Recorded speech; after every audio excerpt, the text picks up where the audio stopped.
Hey, what's going on, y'all? You tune in to the Sports Talk with Big Sarge podcast. I'm your host, Big Sarge. Woo! I'm tired, y'all. I'm gonna tell you right now, I did not get back home from the Major League Baseball All-Star game till 3:30 in the morning. My plane kept getting rerouted and diverted and rerouted and diverted, and I went from Cleveland to Denver to Houston, and finally made it home, finally made it back, and I was tired. But even though I'm tired, even though I don't have any energy, there's one thing that could always make me perk up, and that is NBA free agency. Listen, joining me right now is my boy Chris, host of the Two Big Dummies podcast. What's going on, bro? I'm having a bad night. Well, can I at least tell them why you're having a bad night first? You taking too much joy in this. Go ahead, brother. Tell them I'm having a bad night. So, listen, according to reports, the Oklahoma City Thunder have agreed to trade Russell Westbrook to the Houston Rockets for Chris Paul and first-round picks in 2024 and 2026 and pick swaps in 2021 and 2025. League sources tell ESPN and Adrian Wojnarowski. Now, for the longest time, let me back brief the people who don't know.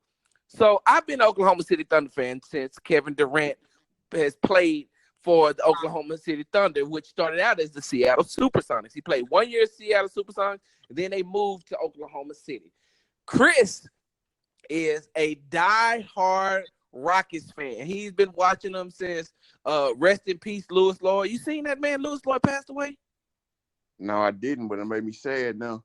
Yeah, man. Louis Lloyd passed away, man. So Black Magic, man, rest in peace. He's been there since Allen Level, Granville Waiters, all of them, man. He's been there since Rudy T had that cup on the sideline getting drunk because Vernon Maxwell kept taking too many shots. Anyway, man, so I preface that to say this. Chris has been a huge critic of Russell Westbrook.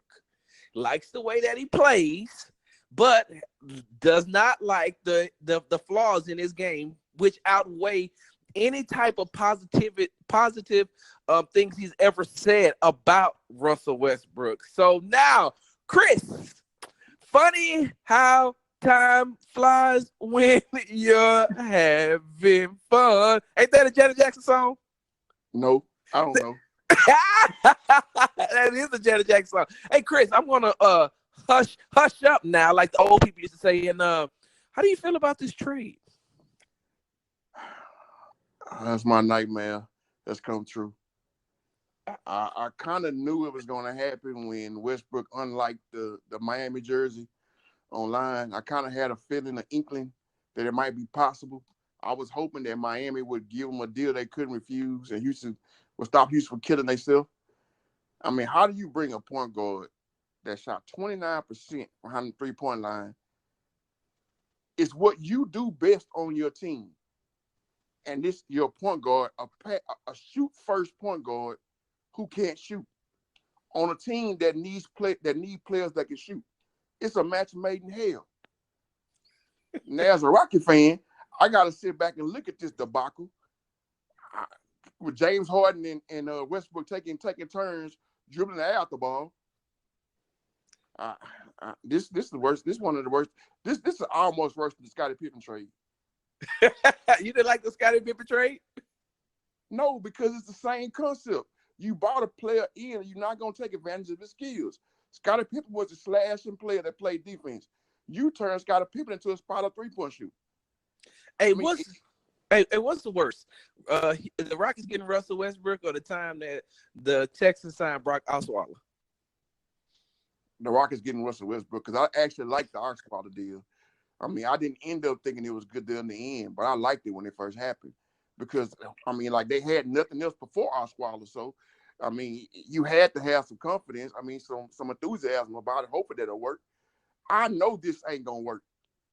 How do you know, though? So, listen, I was talking to Big Game James down in Jacksonville, him and Denny on their show on 1010 XL. And I said that the problem that I have with it is one, and I've been saying this. You remember I said this 2 weeks ago. Well, I'm sorry, I said this right after the Paul George trade, and then the rumors started circulating that Russell Westbrook wanted to be traded, and Miami and Houston was in the mix. And I went on record by saying I don't think that Houston should get Russell Westbrook. I just don't see him fitting into this system. But this is the question that I have, Chris, the bigger question that I have. Does this put D'Antoni on the hot seat? And the reason why I'm asking that is because Russell Westbrook, and we've said this before, Russell Westbrook has never played with a coach that can control him. We all know that D'Antoni is a player's coach. So what's going to happen when they get into these games and Mike D'Antoni wants to do one thing and Russell Westbrook wants to do another? Does this put D'Antoni on the hot seat? I think this puts Daryl Morey on the hot seat. I don't think that D'Antoni wanted to make this deal. I think that this is a Daryl Morey deal. If you watch Daryl Morey over the years, he's been driven by the star. He's tried to get every star that was up for from LeBron James to every star that was a free agent. He tried to get him from Aldridge, to who else it was. If there was a star, Carmelo Anthony, he wanted that star. So I blame Daryl Morey for this if it doesn't work out. You know what you have in your coaches, and you know what you have in your players. You know how D'Antoni coaches. He's gotten rid of several players because they couldn't play the way he coached. He's never been that type of coach to conform to the talent that he has. He's always been the coach to make the players conform to what he brings to the table. So you knew that going in. You also knew that Russell Westbrook shot 29% from behind the three-point line. Something that you need your point guard and the players to be able to do with a ball-dominant guard that drags on the court. Well, wait, hold on, Chris. Chris, hold on. But doesn't this also make the defense have to adjust if they're going to allow? Because Russell can get to the lane anytime he wants to. Doesn't that make Clint Capella come into the offense, make him more of a factor now? Because he's more athletic than what Sam Adams is, and if they run pick and roll with them two, he's used to that. He's also, by being a rim runner and Russell getting out on the break like that, doesn't that help Clint Capella? So he may lack in three-point shooting, but the way he's effective enough to get to the paint, that may help them in the long run, right? It could, but two things defenses are going to do to the Rockets next year. For one, they're going to back up off the point guard. You couldn't back up off Chris Paul because he gets you in the face with a three. You can back up off Russell Westbrook because his shot is inconsistent. The second thing defenses are going to do is they're going to, if the only way what you say works is if the Rockets let Russell Westbrook breathe Russell Westbrook. What I mean by that is that if you allow him to be a point guard and go to the rim. If you do not allow him to go to the rim at will, then and make him turn him into a spot-up shooter and decision maker, you're in trouble. You're in trouble. And I see the Rockets trying to turn Westbrook into some type of shooter. Because that's D'Antoni's MO. So you think that they're going to try to turn him into a shooter? Now, and before, let me go back to something that you said earlier. I, too, agree that this is more of a Daryl Morey trade than it is. That Daryl Morey did this more than Mike D'Antoni had a say-so in it, just like when he brought Carmelo Anthony in. Everybody know that Daryl Morey was a huge Carmelo Anthony fan. The Rockets just got him 1 year too late. If Daryl Morey could have pulled off the trade to bring in Carmelo Anthony the year he went to the Thunder, Carmelo Anthony would still be on this team. But but they got him 1 year too late. And like I said, Daryl Morey just like you said, he loves names. He loves stars. And it's almost like he does it to appease to the Rockets fans instead of doing what's best for the team. Now, the one thing I will say about Daryl Morey, and the one thing that I really like about Daryl Morey, one of the reasons why I said he should have been in the running for GM of the year last year was even when he makes mistakes, he's smart enough to correct them. Think about it. Last year, the Rockets started off with Michael Carter-Williams, James Ennis III, and Carmelo Anthony. Neither one of those players were on the team by the end of the season. He got rid of all of them and brought in some great talent like Kenneth Faried. He brought up Daniel House. He brought in Austin Rivers. So, I mean, it may be one of those things where he could work on getting the other pieces to make this thing work. Russell Westbrook and James Harden, they're really good friends. I did not know until maybe last week that they kind of grew up together. Did you know that? They don't have. They Huh? don't have. The only thing they have is a trade exception. I think it's $6 million. So only thing they have left. Everything they have, they are cap spit. Matter of fact, when House and Green sign their deals, they'll be over the cap, paying a luxury tax. So Rivers hasn't signed yet either, has he? oh no, Rivers signed already. Rivers signed. The only two that haven't signed is Green and House. Okay. Rivers signed a 2-year deal. But I mean, so you're over the cap. You have a $6 million trade exception. So you want to make a trade, it has to be $6 million a year or less. So they're pretty much stuck with Russell Westbrook for the next 3 years, just like they would have been stuck with Chris Paul. So only thing you're really losing is a jump shot, because Chris Paul was a master of the mid-range game. He can get by you and was strong enough to hit that mid-range jump shot every time. The only problem I have with Westbrook is he's too inconsistent shooting the ball. And who knows? Maybe he'll get in the gym this summer, shoot a lot of shots, and improve that shot. If Russell Westbrook, same thing with Simmons, if Russell Westbrook ever develops a shot, he will be the best point guard in the NBA, because you cannot stand in front of him. He's quick as a hiccup. He has athleticism I've never seen before besides Derrick Rose. So if he learns how to shoot, he'll be the best point guard. I think that Mike D'Antoni will put in a different variation though of his offense, because he's what has on the last D'Antoni year. Ever done to make you believe that? Well, D'Antoni is on the last year of his deal as well. If he wants to keep a job, he's going to have to do something in order to make this thing work. Also, so what about in the locker room? Do you see Russell Westbrook being a problem in the locker room? I don't think that he's a problem in the locker room myself. And I'm just, like I said, I'm going to go by what I know. I don't think he will. Everybody's scared of him. No, man, he ain't gonna fight everybody, man. And Yeah, hold on, Chris Paul like to fight too. But Chris Paul ain't 6'3" and solid. Yeah, that's true. Hey, hold on, Chris. Side note, I just want to see this fashion show that they about to have. Oh God! Oh, don't remind me. He gonna be coming in there wearing rags.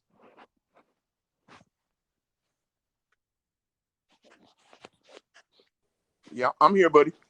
Oh man, I'm sorry, we having some technical difficulty between James Harden and Russell Westbrook. Man, I don't know who gonna wear it best, man. Look, man. If all I had to worry about was what they were wearing, I wouldn't be as deflated as I am.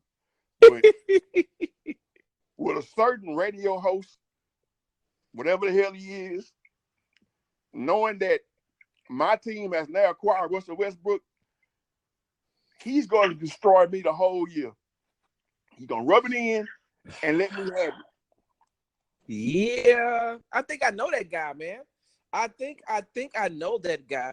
I think he is going to be the one to let you have it. I think he is, because I don't think that he's one of those guys that'll ever let you just make it unless, nah, when it comes to sports. My only saving grace is the Astros. That's my only my fiance laughing. My only saving grace is the Astros. He's that guy's an Astros fan too. All right, Chris, I'm gonna ask you the same question that I asked you on the last podcast when we talked about the Kawhi Leonard to the Clippers and Paul George trade.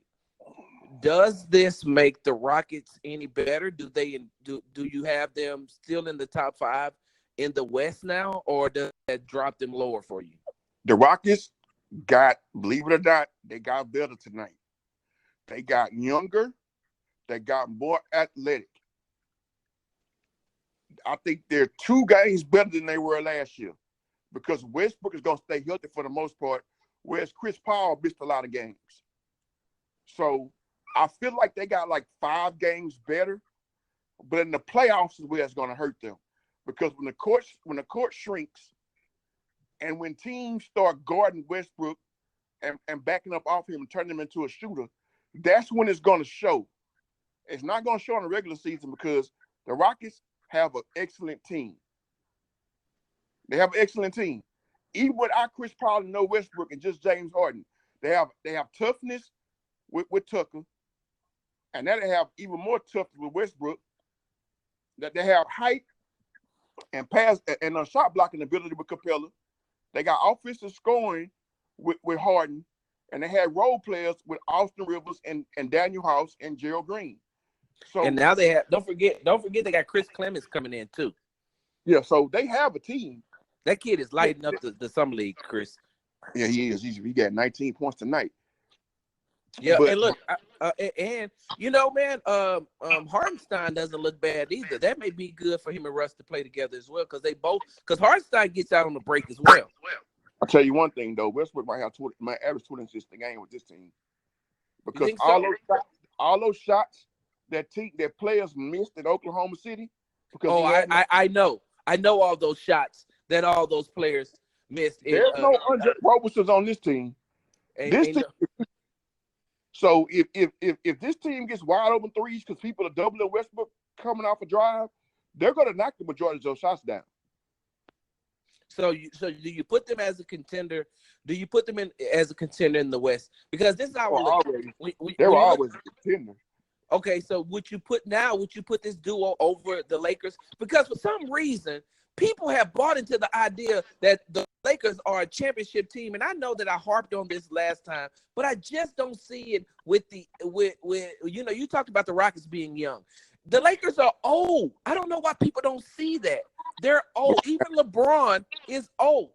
Like I told my fiance daddy, the Lakers are not going to be what people think they're going to be. LeBron James is 35 years old. We share the same birthday, I know. He's 35 years old. He's not the same player he was at 21. He got a lot of miles on him. He got a lot of miles on him. Rondo has two fingers. He's not playoff Rondo anymore. Cousins not the same player anymore. He can't. Wait, whoa, Chris. Side note, bro. Side note. Hey, man, listen.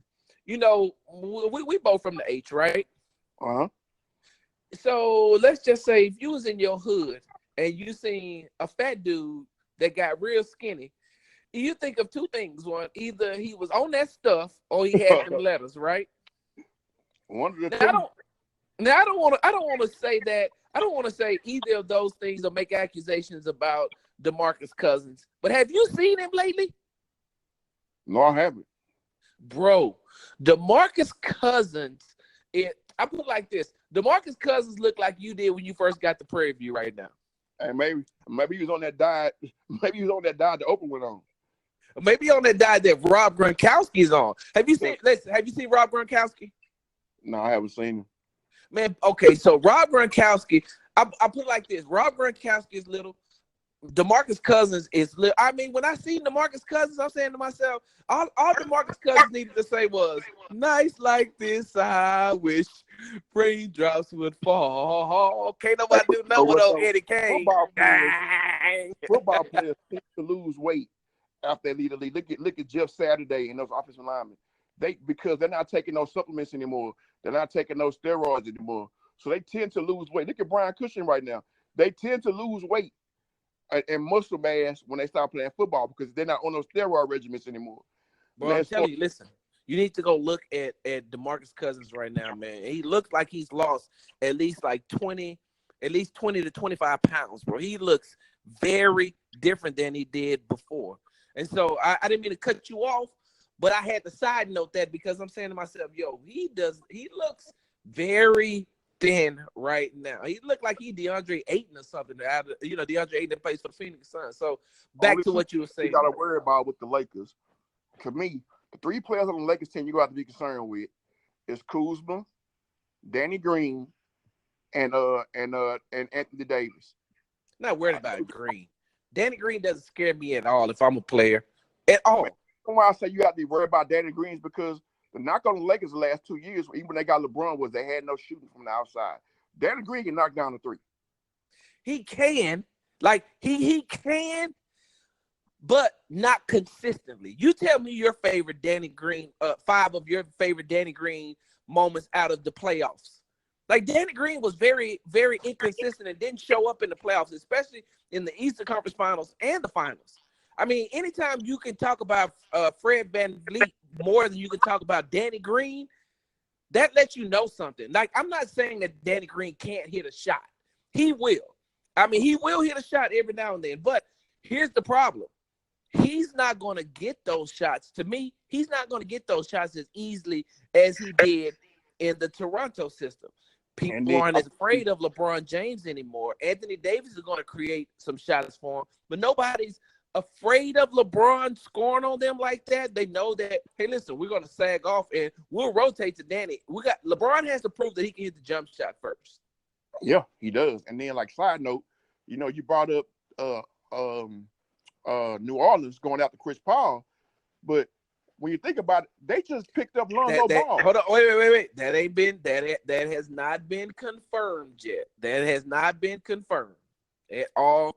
Period. I just heard that they may be in the runnings for. There's a third team. No. I know it hasn't been confirmed. I'm just saying you brought it up that they may go after Chris Paul. Yeah. But my thing is that when you just make the pick for Lonzo Ball and you got Holiday, why would you want to go get a 34-year-old point guard when you got a 22-year-old point guard and you got an all-star point guard? So here's the thing. You bring him in you bring Chris Paul in for veteran leadership. You send Lonzo to Oklahoma City to run with them young Thundercats. And like I said, we're really just playing mix and match right now. And we're just playing mix, but That's just wishful thinking, huh? I mean, I think that if Chris Paul went to New Orleans, he would help them out a whole lot. But I mean, okay.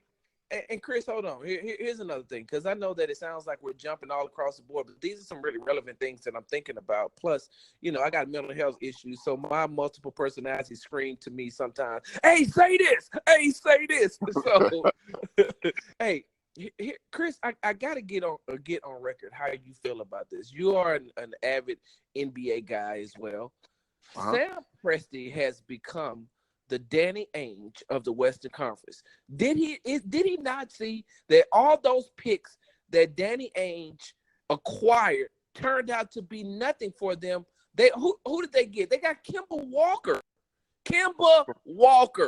Out of all those picks that you had. So what is Sam Presti gonna do with all these picks?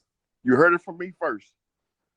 By 2024, the Oklahoma City Thunder is going to be one of the 5 best teams in the NBA. And I'm going to tell you why. For one, they got 15 first-round picks. Okay? 15 first-round picks from now to 2026. 15 first-round picks. 3 picks every year for the next 5 years. And they have 4 pick swaps. So when teams like the Rockets start coming down, the Rockets picks are protected 1 through 4. So they can only get the Rockets swap if it's 5 through 30. The other 2 picks they got from the other team they traded with are not protected. The Clippers. From the Clippers are not protected. They got some unprotected picks from the Clippers. No, the Clippers picks aren't protected.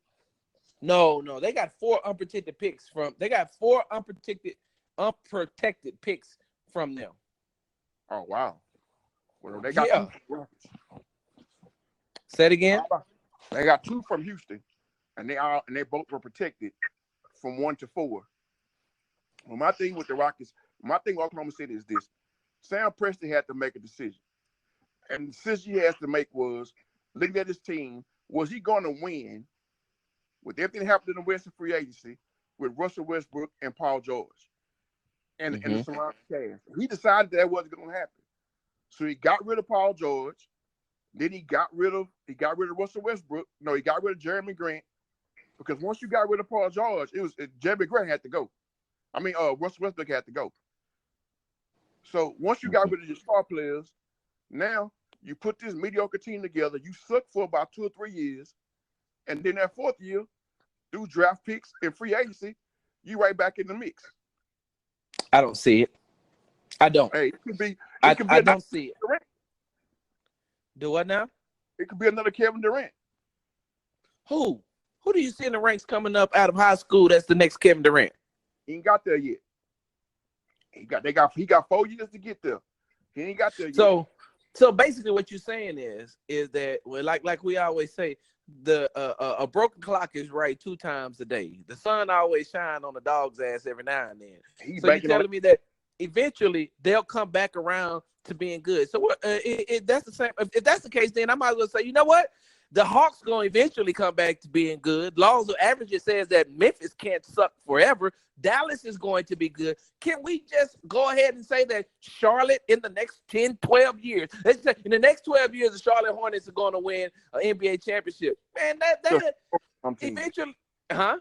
There's no hope for some teams. I don't think there's any hope for Oklahoma City right now. Even with all those picks, there is not. Listen, this isn't the days of where you had great talent coming out of college. And even if they change the rule, Zion, right? I mean, Zion just came out. Okay, like I asked you before, we got Zion, you got Ja Morant, then you got RJ Barrett who can't shoot. Then after that, I can remember Cam Reddish, Culver, like Hero. He went somewhere. The big dude out of Kentucky, like dude out of Auburn. Like the guy from Virginia went somewhere. Like, I don't know who these guys are, and they're not impressive. Chris, let me tell you something like this. Before Zion got there, right? Before Zion came to Duke, I mean, there was not any big any big excitement behind the NCAA. The finals have been, the ratings for the finals for the Final Four has been down consecutively, I think at least like the last 5 years. They're not putting the talent out there like they used to. They're not drawing but Zion was a big draw, a huge draw, and the NCAA fed off of that. But outside of him, I'll put it like this. Imagine if you took Zion away from NCAA basketball this year. Let's just remove him from this year. Do you honestly think people would have been watching college basketball like they were? And they were only watching Duke games. I think that once Auburn got to the playoffs and did what they did, people would have got a little bit interested. But because they were the underdog. Yeah, and they played damn good. So I think that people would have been interested once Auburn and Texas Tech got to the playoffs, because they were 2 scrappers and they played really well. So I don't know, man. I just feel like that Sam Preston sneaky good, man. I mean, he's sneaky good. Well, let me say this, and I'm gonna jump back to this NCAA thing before I move away from it. How many? The Villanova has won 2 championships in the last 5 years, correct? How many good players came off Villanova that's in the league? You got White Dante, but like, do you even remember that White Dante, who was the most outstanding player from the championship game against Michigan, if I'm not mistaken, right? Villanova played Michigan in that championship game. Hold on. Do you even remember that White Dante played for the Milwaukee Bucks? Talking about the Amuchi, what's his name? I don't know his last name. I just call him White Dante. Yeah, I know you're talking about. But then you have Kyle Lowry out of Villanova. I mean, it's a lot of good players that came out of Villanova. I'm talking about off the championship teams. I'm saying that the fact that college basketball is down and the talent is very, very small. Even look at a team like the New York Knicks that got RJ Barrett, right? RJ Barrett was a big name coming out of Duke. He can't shoot. Have you watched RJ Barrett in some league? Like, he's a self-check for real. If you think Russell Westbrook is a self-check, you need to look at RJ Barrett. He's definitely a self-check. But he was one of the biggest names. He's one of the biggest names coming out. Huh? His peripheral vision is great because he's cross-eyed. But I mean, oh, wow. So it might be that he get his eyes a little closer together. Maybe be able to shoot a little better. Wow. But he is a good driver of the basketball. They got Knox, so they don't need him to really be a shooter because they got Knox, so they don't need him to be a shooter. So I mean, the Knicks needed a name. So hold on, wait. That's what y'all got. Yeah, well, look, y'all got Harden. You don't need Westbrook to be a shooter, then, right? But in D'Antoni's offense, when they double Harden, when they double Harden on the dribble, making pass the ball. If you pass to Chris Paul, he can knock down that 3. If you pass to Westbrook, it's like rolling craps. And you're going to say a lot of damn instead of, oh, my, yeah. You're going to say a lot of, oh, more than you would say, yes, trust me. Wow. Well, look, man, I got to get ready to get up out of here, man. So let's on this Westbrook to the Westbrook to the Rockets. Are you? I put it like this: even though you've criticized him in the past, does that criticism still stand now that he's on your team, or do you change your tone? Honestly, to be completely honest with you, and I'm only going to be honest with you with this. Tonight is the last night that I say anything bad about Russell Westbrook. Because he's on your team. That's your loyalty, right? Because he's on my team. Mm-hmm. And I was always taught by any coach I ever had that no matter how much you don't like a player, when a player's your teammate or a player's on your team, you defend your teammate. Now, you can talk about your teammate to your teammates, but you don't talk about your teammate outside this family. So basically, your coach taught you hypocrisy. So I have to find a way to say something good about Russell Westbrook, and it ain't gonna be easy. And you saying it ain't gonna be easy? It ain't gonna be easy. So what if Russell Westbrook comes in and he leads you all, at least to the Western Conference Finals? More power to him, but I just can't see it, bro. I wish I could be as optimistic and sarcastic as you, but I can't. I just can't see it, man. I want what's best for them because they are my team, but watching Westbrook play and criticizing him and hearing the criticism of him, I just don't see how a coach that's not strong-willed and is not a winningest coach like a Popovich or like a Pat Riley, how A, you gonna control him, and B, you gonna make him conform to your rules, and C, how his shots gonna get up to at least 35%. So what if you use Russell Westbrook in his natural position and don't play him at the point? You play James at the point and put Russell at the 2. Now you got to focus on James shooting, but you also, once he swings the ball, he can get to the rack, right? Who's not supposed to shoot the ball? Huh? Who's not supposed to be shooters? Yeah, I mean, but excuse me. I also say that once you swing the ball like that, Russell can create from the wing as well as he can from the point. And I hope that's what he does. I really do. I agree with you 100% about him being a player that can get to the basket. I hope he uses that skill to his advantage. I hope he don't settle for a lot of threes this year. I hope he goes to the basket more. And, if he does that, then he'll be okay. But if he starts taking 150 threes a year, the Rockets in trouble. Because he's going to hit by 30 of them. So basically what you're telling me is that you can't wait till I get you that Russell Westbrook jersey for Christmas. Oh, Jesus Christ. You're not going to wear a Russell Westbrook jersey? Oh, no.